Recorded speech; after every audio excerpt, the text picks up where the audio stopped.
Hello, my friends. It's been, I don't even know how long since I've made a video, and for that, I sort of apologize, but by apologize, I mean I apologize Kenzie, not to Shay or Tucker, because I'm pretty sure you guys haven't uploaded in like a year, so no apologies for you guys. Sorry if my computer's shaky. It's on my bed, so my bed shakes. Anyway, um, I am making this video because I'm procrastinating on writing this application that's really difficult, and I was like, I don't want to do this, so I'm making a video instead. But it's going to be kind of quick because I still feel kind of bad about procrastinating, so I don't want to procrastinate for too long. I am currently trying to start my application for being a Hokie ambassador, and that's what we call our tour guides here at Virginia Tech. So if I were to get the position, I would be giving tours to people who are thinking about coming to Virginia Tech, which would be super exciting because I love it here so much and I want everyone to love it and come here and be as happy as I am. So that's the plan. But yeah, it's actually really cool. One of my, I don't know, what I think says a lot about Virginia Tech from the Hokie Ambassadors program is that it's really competitive to be able to become a Hokie Ambassador. I don't know if this number is accurate at all. I heard like 1 out of 30 people get it. That seems a little too excessive. I don't know. I know it's competitive for sure. I don't know if that number is completely made up or not, but I know it's competitive.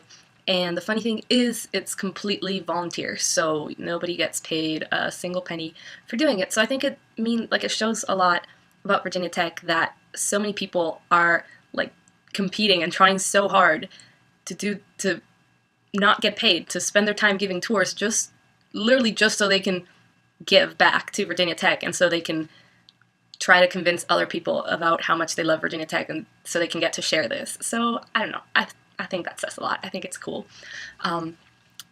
Anyway, I have been up to a lot because, it's been like a month since I updated you guys. So for spring break, as you all know, I went to Haiti, which was a really, really amazing experience.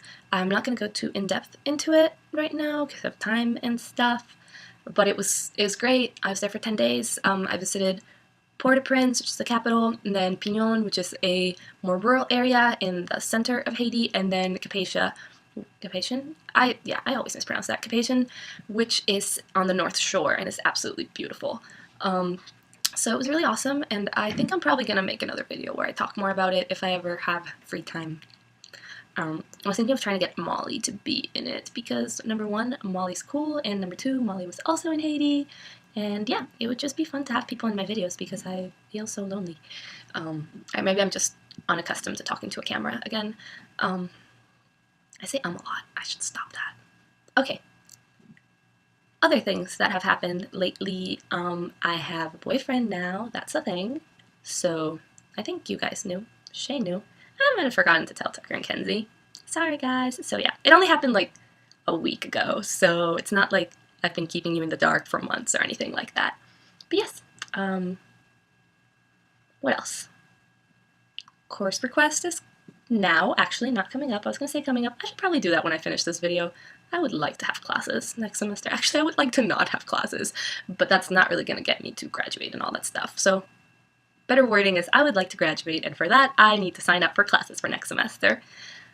Oh, let's talk about what classes I'm going to have, because that's super exciting. I'm going to have continuations of all the classes I'm taking this semester, except for History of Architecture, because this is my last semester of History of Architecture.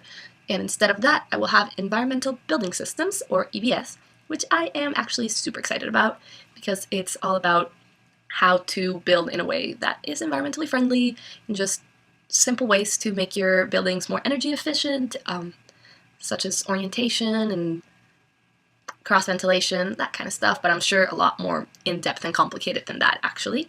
So that'll be really fun.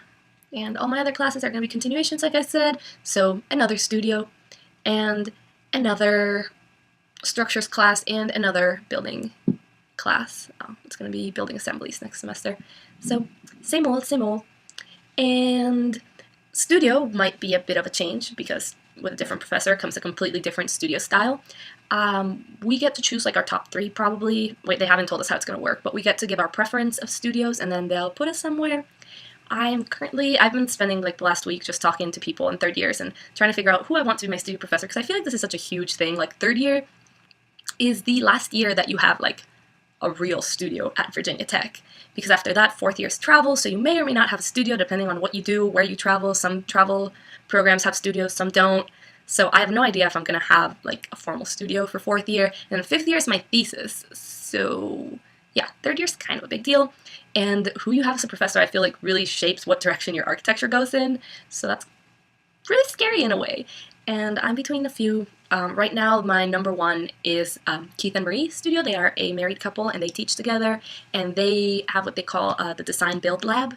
And what happens is for the first semester, you do regular design work, kind of like anybody else would, and at some point you start designing a project that you're actually going to build the second semester, which I think is just really cool experience as an architecture student, because number one, you all start with your own design and you start grouping and choosing the best ones and kind of bringing the best elements of each design into less designs, and then you end up with one solid design that you all work on together, which is really amazing to go from, the studio will probably have about 15 people or something along those lines, from 15 different designs to one, and have something that's really a group effort.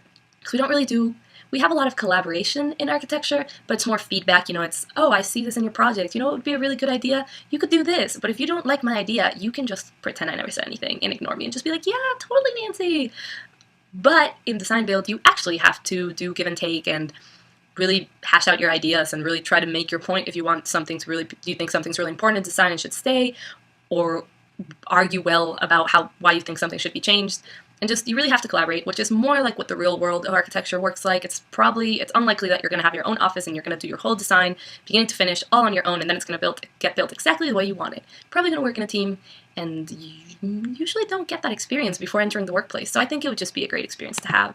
You also have real clients, so you get to present to them and try to convince non-architects about why your design is good, and you can't be all architecture talk and things that don't make sense to normal people. You actually have to make it real, you have to make it appealing, and I think it's easy in architecture to get too caught up in this, like, just, oh yes, and the curves and but you've got to make it real. It can't just all be in your head, and it can't all be, I don't know. I just feel like it's a good way to make it real and talk to real clients and learn about how to work with clients and work with other people, and also you learn how to build things, which is cool. And you have to think about how something's going to get built when you're designing it. It's not just this thing in your head that you're like, oh yes, I want it to look exactly like this. Somebody make that happen, I don't know how. So you actually have to think about how things are going to come together, because you're going to be building it.